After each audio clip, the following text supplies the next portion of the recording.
도내 두 번째 민간 투자 고속도로가 추진되고 있습니다. 영동 진천 고속도로인데 여기에 서충주 과천 고속도로도 민간 투자가 검토되고 있습니다. 에어로케이의 청주공항 거점 의무 사용 기간은 오는 4월 종료됩니다. 에어로케이는 슬롯 확보에 어려움을 겪으며 적자를 기록하고 있는데 충청북도는 지원을 확대해 계약을 이어가겠다는 방침입니다. 도내에서 유일한 신생아 중환자실의 운영 중단 위기 상황에서 1차적으로는 병상을 줄이는 방법밖에 없어 보입니다. 또한 일선 산부인과와 충북대병원의 유기적 협력체계 구축도 절실합니다. 역주행을 하다 교통사고를 낸 운전자가 어떠한 구호 조치도 없이 현장에서 달아났습니다. 10시간 만에 자수했는데 경찰은 음주운전 여부를 조사하고 있습니다.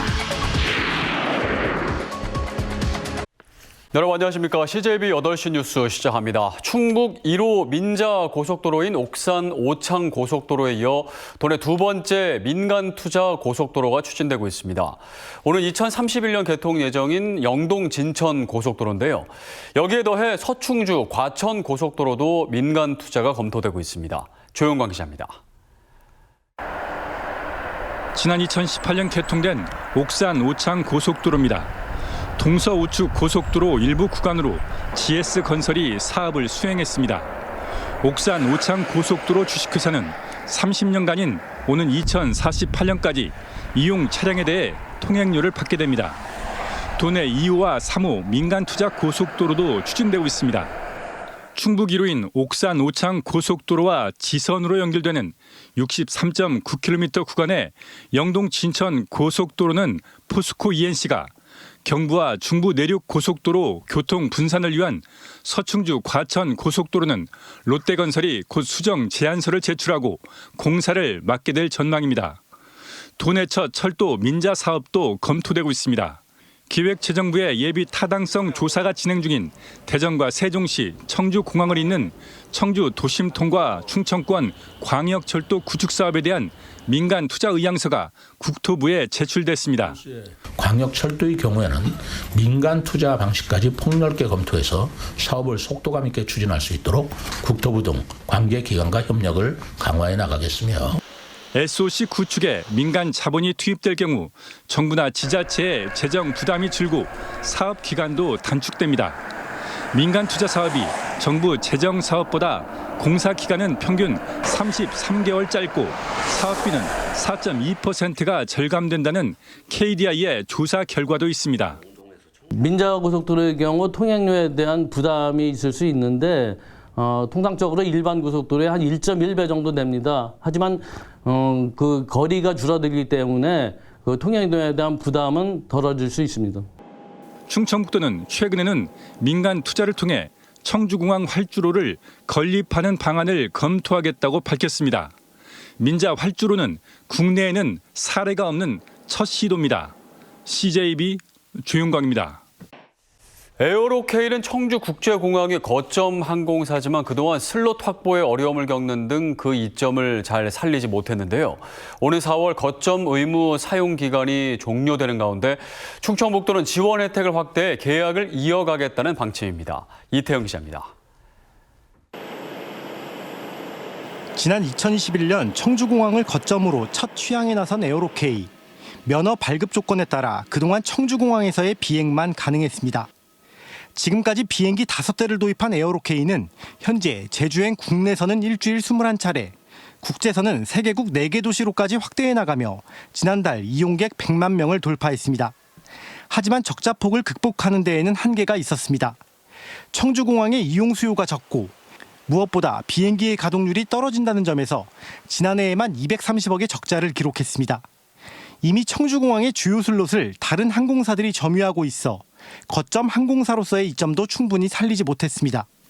슬롯만 확보된다고 하면 하루에 5차례도 아니고 6차례 이상도 저희는 운항할 수가 있는데 그 주요 시간대에 이제 슬롯들이 없다 보니까 에어로케이 항공기 가동률이 떨어지는 게 사실입니다. 이런 가운데 에어로케이의 청주공항 거점 의무 사용 기간은 오는 4월 종료됩니다. 지금과 같이 슬롯 확보에 어려움을 겪는다면 에어로케이의 신규 노선 취향은 다른 지역 공항에서 이뤄질 가능성이 더 높다는 뜻이기도 합니다. 충청북도는 슬롯 확보를 포함해 거점 항공사에 대한 지원 혜택을 확대해 계약을 이어가겠다는 방침입니다. 저희 충북도의 거점 항공사로서 계속 유지를 할 수 있도록 서로 윈윈되는 방향으로 좀 방법을 찾아서 재협약을 할 예정입니다. 3년 동안 급성장하며 지난해 청주공항이 역대 최다 이용객을 기록하는 데 큰 기여를 한 에어로케이. 적자 경영을 극복하고 거점 항공사로서 더 성장할 수 있을지 주목되고 있습니다. CJB 이태현입니다. 어제 이 시간에 보도해드린 신생아 중환자실 운영 중단 위기는 비단 충북대병원만의 문제에 국한되지 않습니다. 이미 또 다른 거점 국립대병원의 경우 기존 병상을 절반으로 줄이기로 내부 방침을 세웠고 충북대병원도 일단 이 방법을 선택할 수밖에 없어 보이는데요. 중요한 점은 발등에 불부터 꺼야 하는 것인데 지역 의료계의 유기적인 협력이 절실합니다. 홍우표 기자입니다. 최근 지방의 한 거점 국립대 병원은 60개 병상인 신생아 중환자실을 절반으로 줄이기로 방침을 세웠습니다. 충북대병원도 현재 25개 병상을 유지하고 있지만 지금과 같은 상태가 계속된다면 1차적인 선택은 병상을 줄이는 방법밖에 없습니다. 신생아 중환자를 돌볼 수 있는 기존의 의료 인력이 수도권으로 블랙홀처럼 빨려 들어가고 소수의 신규 전문의가 배출되고 있는 상황이 단기적으로 개선될 가능성이 없다면 지역 의료계의 단기적인 고유책이라도 필요합니다. 일단 일선 산부인과와 충북대병원의 유기적인 협력 체계를 구축해야 합니다. 구체적으로 1, 2차 의료기관이 볼 수 있는 산모와 신생아를 명확히 구분하는 데서 출발해야 하는 것입니다. 고령 고위험 산모의 조기 출산 가능성이 있을 경우 사전에 정보를 공유할 필요도 있습니다. 지금처럼 출산이 임박해서야 충북대병원으로 응급 전원 조치되는 일이 계속된다면 신생아 중환자실의 포화와 의료진의 경무는 되풀이 될 수밖에 없는 것입니다. 일단은 신생아 중환자실이 예약이 안 되다 보니까 당장 없어서 다른 지역으로 전원하게 되는 상황도 지금 많이 생기고 있고, 또한 지금 신생아 중환자실 의료진과 산부인과 의료진도 탈진될 수밖에 없는 게 평소에 보던 환자도 아니고 예약이 되거나 수술이 예측이 안 되는 환자가 갑자기 응급실로 들려오는 상황이 거의 매일 반복되다 보니까 충북대 병원만 해도 병상 부족으로 한 달에 5명에서 10명의 신생아를 다른 병원으로 전원시키고 있는 현실인데 전국적으로 신생아 중환자실의 축소 또는 폐쇄가 이어진다면 상황은 더욱 악화될 수밖에 없습니다. 정부나 자치단체가 의료계와 함께 적극적인 대처에 나서야 하는 이유입니다. CJB 홍우표입니다. 청주에서 역주행 운전을 하다 교통사고를 내고 도주한 뺑소니 운전자가 경찰에 자수했습니다. 사고를 낸 후 10시간 만에 자수한 건데 경찰은 음주운전 여부를 조사하고 있습니다. 박원 기자가 취재했습니다. 청주시 삼순환도로를 주행하고 있던 차량의 블랙박스 영상입니다. 효촌분기점으로 접근하자 멀리서 전조등을 켠 차량이 점점 가까워집니다. 2차선으로 달리다 황급히 차선을 바꿔보지만 마주오던 역주행 차량과 정면으로 부딪힙니다.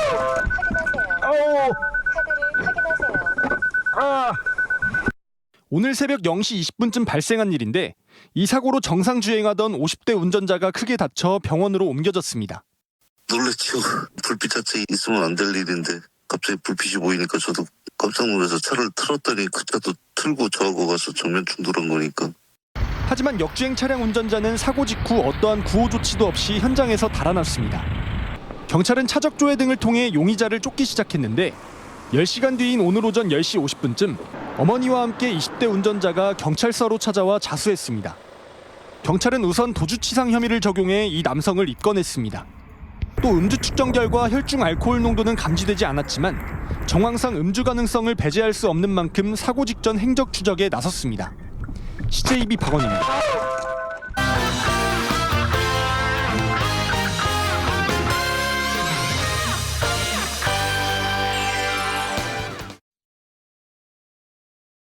한 주의 세종 지역 이슈를 정리해드립니다. 주간 세종 이슈 더 세종입니다. 첫 번째 키워드는 세종시 청년, 여성, 가족복지 강화입니다. 세종시가 청년과 여성, 가족에 대한 새로운 복지 수요에 적극 대응하기 위해 지원책을 강화한다고 밝혔습니다. 우선 자립에 어려움을 겪는 청년들에게 안정적인 사회 진출을 위한 자립수당을 월 40만 원에서 50만 원으로 인상하겠다고 설명했는데요. 자산 구축의 출발점부터 지원함으로써 청년들의 정주 여건도 한층 강화하겠다는 계획입니다. 자산 형성 출발 시기인 청년에게 재정 지원을 확대하여 청년 통장 신규 모집 인원을 증원하겠습니다. 또한 방북종합복지센터 내 청년 마음건강센터를 설치하여 우울 불안등을 겪는 청년에게 맞춤형 마음건강 지원 서비스를 제공하고 여기에 여성폭력에 대한 신속한 대응을 위해 365일 24시간 피해 상담과 보호가 가능한 여성긴급전화 1366 세종센터를 설치하고 아동학대 광역 전담의료기관을 지정해 전문적인 의료 지원도 나설 방침입니다.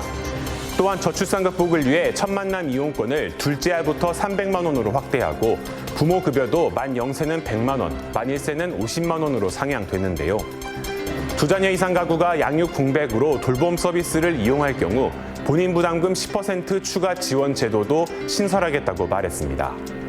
이외에도 저소득층과 노인 등 취약계층에 대한 지원도 강화하겠다는 계획인데 이 촘촘한 안전망을 통해 사각지대 해소와 함께 양육 환경도 개선될 것으로 기대가 되고 있습니다.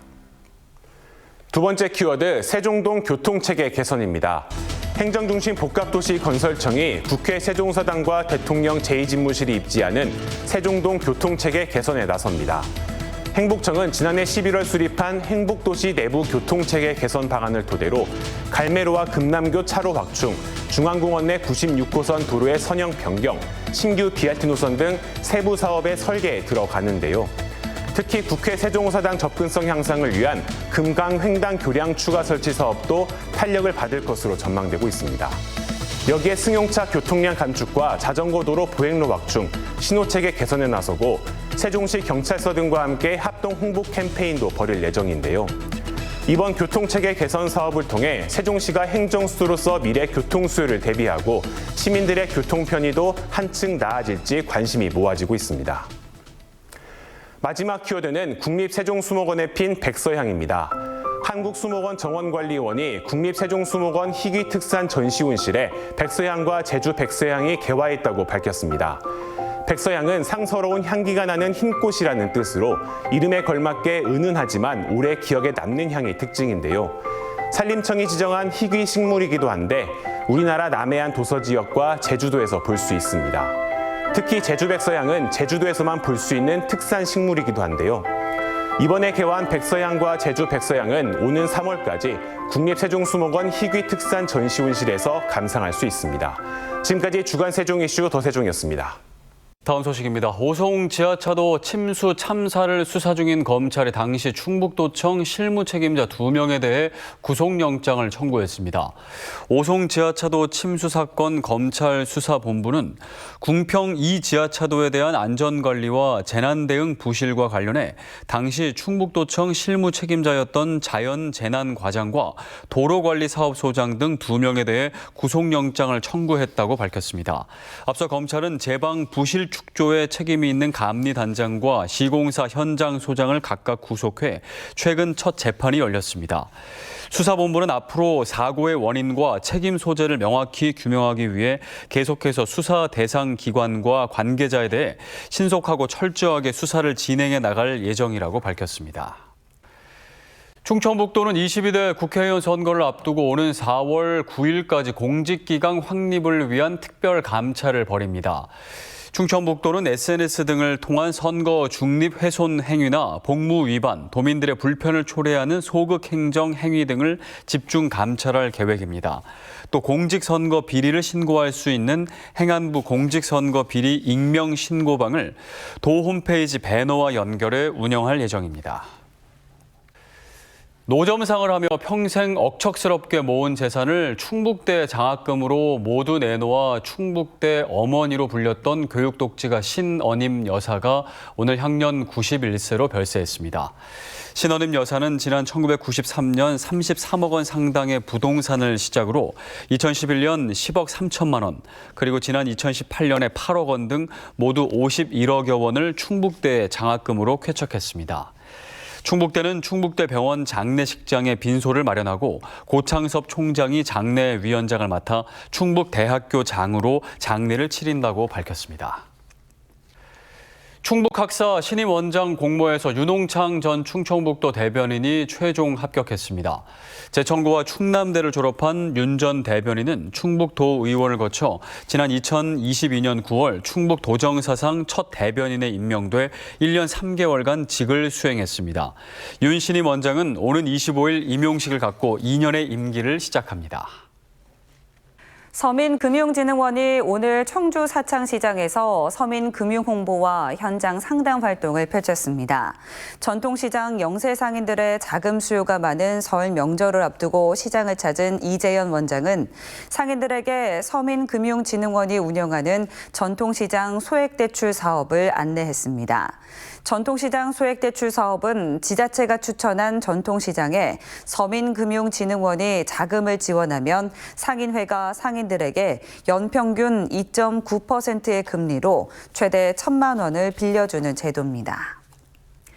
충청북도가 설 명절을 맞아 고향사랑 기부제 답례품 이벤트를 추진합니다.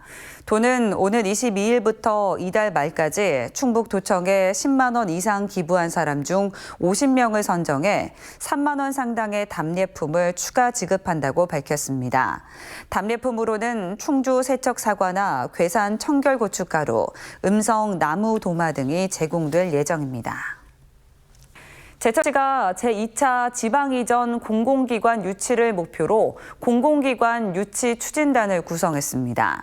추진단은 최홍경 부시장을 단장으로 한 유치활동본부와 지원부서로 구성됐으며 철도, 국제외교 등 7개 분야 20개 공공기관을 대상으로 유치활동에 나설 계획입니다. 정부의 2차 공공기관 지방 이전 계획은 오는 4월 총선 이후 가시화될 전망입니다. 음성군이 국민권익위원회와 함께 다음 달 23일 군청 대회의실에서 달리는 국민신문고를 운영합니다. 국민신문고는 인터넷 사용이 어렵거나 공공기관 방문이 어려운 시민들을 돕기 위해 다양한 행정적 고충을 현장에서 해결하는 제도입니다. 상담 예약은 다음 달 8일까지 거주지 읍면 행정복지센터와 군청 기획감사실로 신청하면 됩니다. 오늘 오전 9시 20분쯤 중부 내륙고속도로 하행선 괴산군 장현면 인근에서 SUV 차량이 고장으로 멈춰선 2.5톤 화물차를 들이받았습니다. 이후 SUV 차량이 2차로로 튕겨져 나가면서 뒤따르던 전세버스와 또 부딪혔습니다. 이 사고로 SUV 차량 50대 운전자가 병원으로 옮겨졌지만 숨졌고 버스에 탑승하고 있던 70대 승객 1명이 경상을 입었습니다.